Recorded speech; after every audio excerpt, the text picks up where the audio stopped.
Hi guys, welcome back to another FXP Forex Weekly Analysis. For those who are new, this video basically is recorded, right, just to share with you some of my analysis, how I view the market, and hopefully with this sharing, will give you some insights, right, into how you can also adopt certain methodologies that I use to analyze the market itself. And for those who have been following me, I'd like to welcome you back and thank you for your support throughout my journey. Alright, so what I would like to do for this video itself, the first thing is to really go through what we had from last week. So it's more like follow up from what from the last week video itself, right? So the first pair that we shared last week is basically the pound dollar.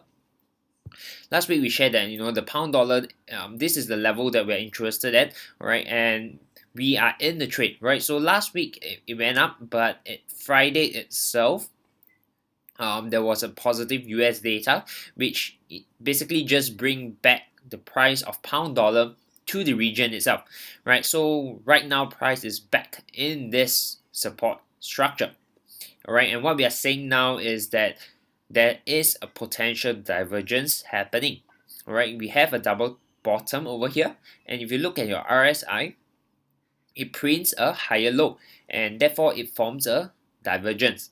Right, so if those traders who are still interested, to trade this level, this is a very good opportunity for you to jump onto this trade. So as long as this level holds, we are still expecting price to continue its upward direction. Right, so we never know because price can easily break this structure and continue downwards. But today basically a lot of banks are having their holidays, so we are expecting a very low liquidity and therefore not much movement in the market for today. So let's wait and see what happens tomorrow and the rest of this week itself. The next pair that we shared last week is the Aussie New Zealand.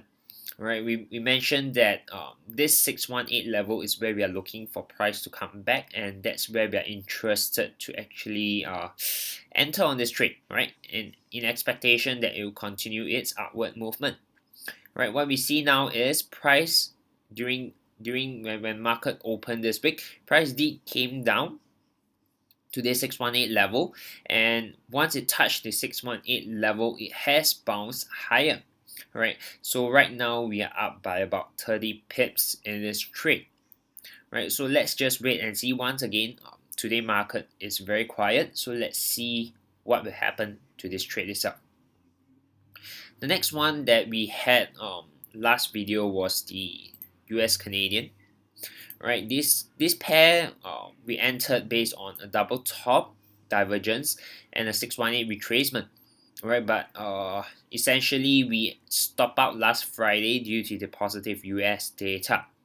Right, so why I would like to share with you is that there isn't a real system or a strategy in the forex market that can really give you 100% win rate, right? But what you need to take into account is how you manage, right, your money, as well as how you manage your risk to reward ratio, such that by winning just 50%, you're still able to make money and profit out of your trading.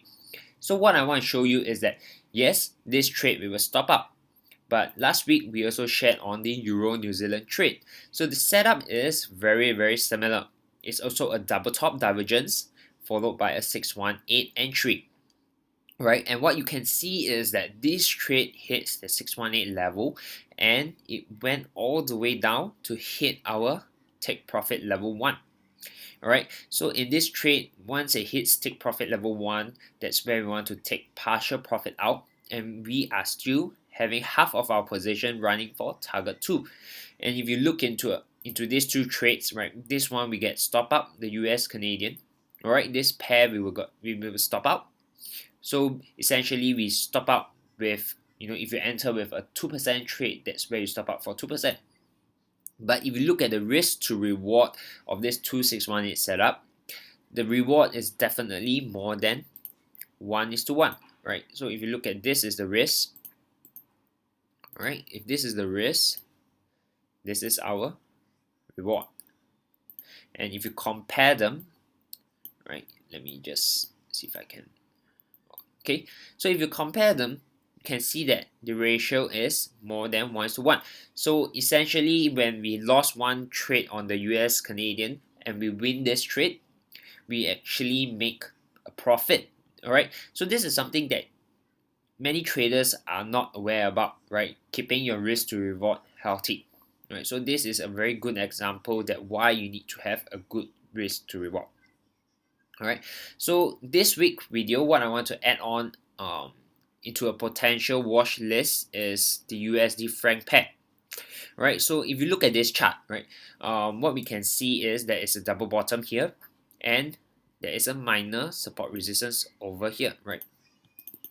But you know that I don't simply trade based on a structure of support and resistance, but I mainly trade, based on harmonic pattern, right? So if we want to look into that, there is a potential harmonic pattern as well, right? If we pull from this to this, with this as our starting point, right? So mainly this is the X, and then this will be our A point.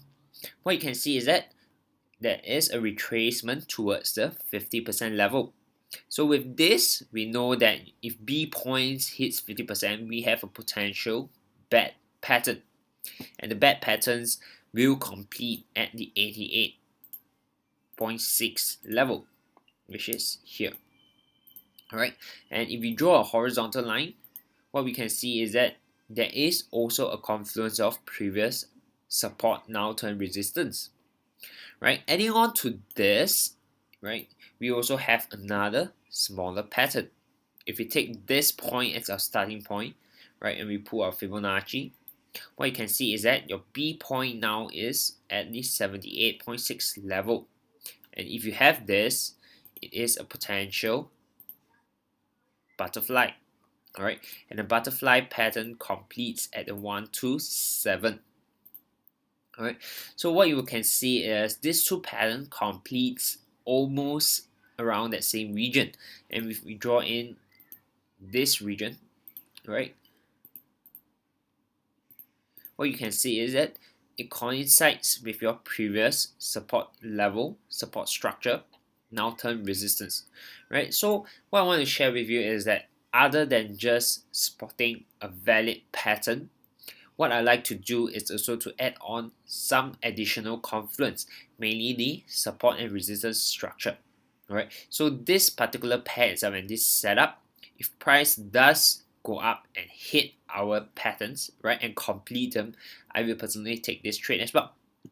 So what I want to share with you is how then do we set our profit target as well as stop loss, right? Very simple.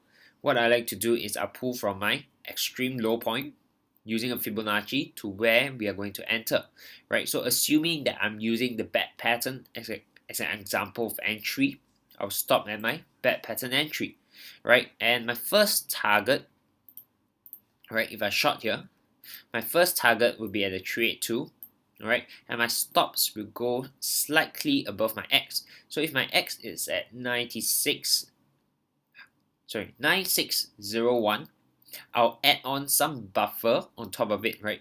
Just to ensure that I don't get whipsaw and out of the trade before it turns profit. So what I like to do is I'll add about 20 pips above. So that will be 9620. Alright, so it's somewhere about here. Alright, and what you can see is that my target 1 risk to reward ratio, just now we mentioned earlier, it's very important. So what you can see is that this harmonic bad pattern gives me a risk to reward ratio of 2. Right, of course this is just my target 1. So where am I going to set my target to? I'm going to set it at the 618. Right here. So what you can see if I put my stops to this, so both have the same stops, what you can see is that now my risk to reward for this second target is 1:3.33. Right, so that is very, very important. So basically what it means is that I can lose 1 or 2 trades, and by winning one, I'll end up making profit. Right, so this is something that I hope by sharing with you, you look into it as well. And if your risk to reward isn't a healthy one, that's something you want to take note as well. Right, so that's all for this video. Hope you have a good week ahead and happy pipping. I'll talk to you soon.